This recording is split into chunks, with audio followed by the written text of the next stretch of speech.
Hello and welcome to Buckwheat Farms Magic Emporium and Ballroom Sustainable Saturdays. This is number 3. We're glad to have you here with us. Hope you enjoyed the last two episodes on putting in the glass in the greenhouse. Tomorrow we're going to put together a new rabbit pen, or at least start the framing of the new rabbit pen from some pallets that we recovered and started. I've also, as you've seen in the last videos, got the heaters working in out there. We'll look in and see how those are doing as well. But one of the things I wanted to mention was the blog that I'll post with this video. Charlene and I spent a lot of time this past week doing what we call our Monday work, our mundane work. It's the stuff that supports the farm until the farm supports itself, and we have to jump on the opportunities when we can. And so I'll be doing kind of a double-edged blog here that'll address both sides of the issue of how do I maintain personal autonomy and get off the grid and get out of the system, out of the matrix, so to speak. How do I unplug, and yet how do I maintain? And it is a fine balance, and I'll be doing the blog from both standpoints so that we can bring some balance to this thing, on how you can unplug and how to do it incrementally, because it's really hard to do it all at once. And we've seen some things we've done here that if we had done them a little incrementally, instead of me being a rip the band-aid off kind of guy, it might have turned out a little different. So you can learn from our efforts. Anyway, I'm going to put together that on the blog, but in the meantime, I'm going to go inside, grab the pork chops, throw them on the grill. We're having some greens and some peas and some leftover rice with that has actually some grains in it as well, some quinoa and other grains in it, and then I'll just hang out for the evening, and tomorrow we'll get started on the rabbit build.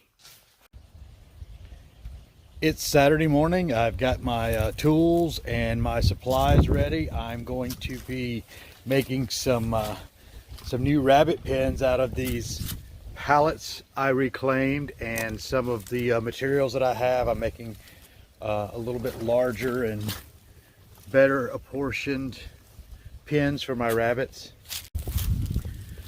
So this is what we've got now, and this is one of those live and learn things. One thing is that the rabbits will chew through this plastic stuff, so you cannot use it. It's got to be wire. I want the pens a little bit larger. I want a little bit smaller space that's solid, and also something where I can secure their bowls. Snowball here wants to turn over a water bowl. Same thing with Stormy over here. Of course, some differences here, but I will incorporate this. And what I'm going to do with this one is actually make it my grow pen. I'll make a hole through the door here, doorway through here, where I can actually either close it off or separate it, and I can have 1 or 2 grow pens for when I get the small bunnies. And then this, I like this little design here. This stuff here really works. It's lightweight, water resistant. The water rolls off of it, and it's really inexpensive, but I want a lighter frame on it, and some hinges that I'll put on it. And I'll be putting the new pins along this wall, so they'll have southern exposure from this side, which will be warmer in the wintertime now, and then a northern exposure where the sun will be blocked. They'll have shade, so in the summertime it'll keep it a little cooler for them. So these are just things you learn as you go.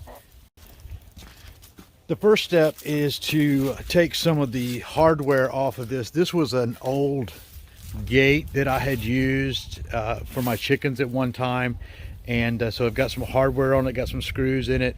I've got a handle and a latch here on the back. I'll just save that hardware, but this is going to be the floor of one of the cages, because I've already got this wiring here. I may end up doing something like splitting it and adding on to some solid on either side. We'll see how that goes as I get into it. I'm a change on the fly kind of guy. We'll see how it goes, but the first thing is to get this hardware off.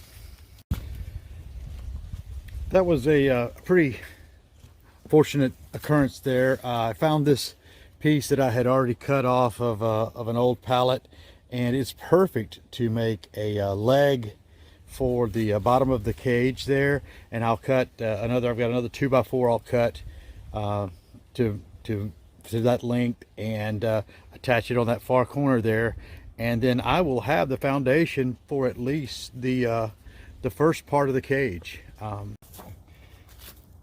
Well, the floor of the new cage is mounted. It's up against the fence. I've got the posts in. What I'm going to do now is I've got another piece of pallet that I will strip down, and I'm going to put across the front here. That's going to be my the face of my cage, and then I'm going to try to do a little bit of a balcony type thing off of each side here that will be a solid piece for the rabbits to get into, and I may be able to divide the center. We're going to see how that works. As you can see, I kind of notched basically this side here, which that will go, this back here will be the front. This will fit into where the bottom of the cage is, and this piece here that I cut off, I'm actually reattaching it in here, and I'm going to screw this in here, here, and here, and then this will serve the function of I'll show you when I put it in. I've attached this which I'm going to use as my back wall. Basically, it'll give a little more wind blockage for the bunnies in the winter time, and also a little more shade in the summertime. You want all the shade you can get here in Georgia in the summertime. But the pieces that I cut out of the back of the pallet here, I've made a divider here, and I will be able to divide this off into 2 sections. I'll start working with this piece next. I'll cut these out and decide how I'm going to use these on the ends of here will be kind of filled in where they have a little bit of shelter maybe to get in those. We'll see how that works. So cutting that pallet in half gave me the opportunity. This is the half of the pallet. I made a little platform here. As you see that part, started putting flooring in. This will be a solid piece here. I'll have semi-solid walls. They probably won't be completely solid, but they'll be something like maybe to this effect along the side as kind of a windbreak, and along the front here for my rabbits to hide out in. But right now it's lunchtime. What do you guys think so far? I can tell you're excited. Well, I pretty much got to a stopping point here. I've got the outside walls in, all these outside walls in. This is completely solid in here. It'll be a nice place for Snowball to bed down, and then a little place here for her to romp around on. And then I'm out of materials, but when I get another pallet, I'll come back in and add on this end here, and then I'm just going to put a solid roof in on. What a great way to finish off the week. Had a lot of work, a lot of outside work, a lot of farm work to do. Got a really good jump on getting the new rabbit hutches done. Shouldn't take but about another couple hours on that. Didn't get to the other project, but I'll show you that later on, how I'm making the my cutting potters out of plastic. But for now, I'm just going to enjoy the fire for a little bit. Go and grill some burgers here in a bit, and enjoy the rest of this Saturday night. Until next week, namaste.